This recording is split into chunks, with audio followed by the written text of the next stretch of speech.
from Florida Gulf Seafood Camera, Clint Boyer with on fuel mileage calculations. So if you do the math today, Tony starts 28th in a 160-lap race. He's got plenty of time to get there. For Tony, it's all about going back to school and back to victory lane. Now let's go back to the three guys in the booth, Alan, Andy, and Dale.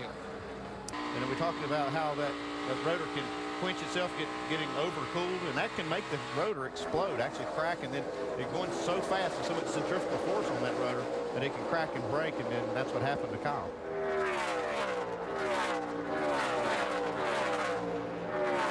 Here comes Jimmy. Tell you, another guy keeps popping out of line. See that blue and white car right of the screen? Every time I look up, it seems like Carl Edward just dropped down 2 or 3 wide and trying to dig for some more ground. Well, he's serial on Tony.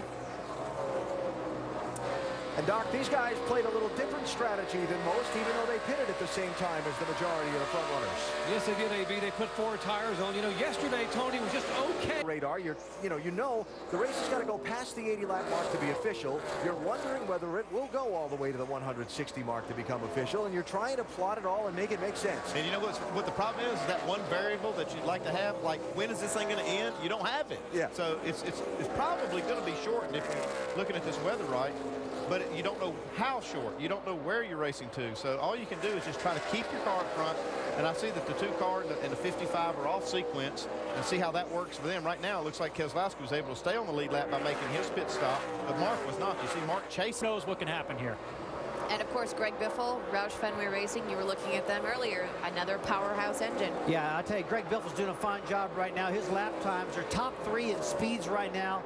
His 3M Ford Fusion just flat flying. Another guy not having any problem whatsoever. Looks like Matt Kenseth and Greg Biffle are really strong today and looking right good, tell you the truth. I mean, I'm really impressed with the way those Fords are running today, Brad. Yeah, they're doing a good job. Let's get up to speed with the other guys, starting with Mike Massaro. And this guy, Mark Mark, has finished second here an awful lot. Yeah, 7 times in his career, but has never